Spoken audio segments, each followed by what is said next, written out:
Nobyembre 25, 2022. Pagbasa gikan sa santos nga ebanghelyo sumala ni San Lucas. Unya gisuginlan sila ni Jesus niining sambingaya. Hinumdumi ninyo ang kahoyng igera ug ang tanang mga kahoy. Kung makita ninyo nga manahon na sila, mahibalo kamo nga duol na ang ting-init. Sa ingon usab, inigkakita ninyo nga mahitabo kining mga butanga, mahibaluan ninyo nga hapit na maghari ang Dios. Timan ikini, mahitabo kining tanan sa dili pa mga matay ang mga tao nga karon buhi pa.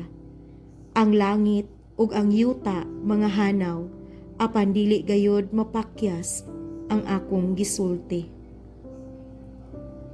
Ang Ebanghelyo sa Ginoo. Daygon ko ikaw, O Kristo.